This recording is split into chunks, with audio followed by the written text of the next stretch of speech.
nariadenia Krista Pána, aby vám dal Pán zdravia, šťastia, hojné božské požehnanie, na vinici veľa vína a na poli veľa žitia.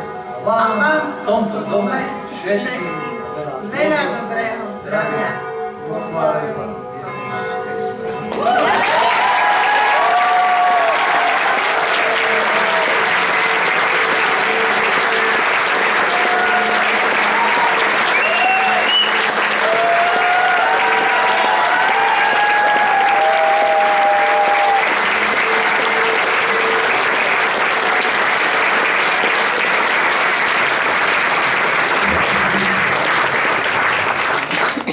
Milí a drahí hostia, priatelia, dnes sme sa tu stretli naozaj z mnohých kútov sveta a veľmi nás to teší, že to takto je.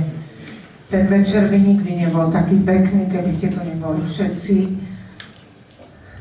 tak naladení, ako ste, a s takým posolstvom, že to svetlo, ktoré očakávate a dostávate, vyžarujete ostatným. My si to veľmi vážime a tešíme sa, že sa znovu s vami uvidíme. Vianoce sú čarovné, čas je to nádherný a prajeme vám naozaj z celého srdca len to dobré, aby sme mohli žiť v pokoji, láske a viere. A aby sme, aj keď nie vždy robíme dobré skutky, aby sme dokázali odpustiť svojim bližným a skloniť hlavu a urobiť ten prvý krok.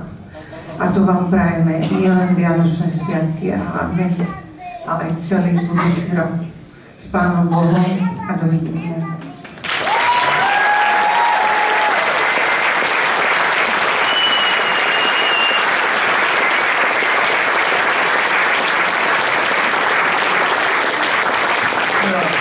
Do rána varili vianočnú kapustnicu, takže vám prajem všetkým dobrú chuť.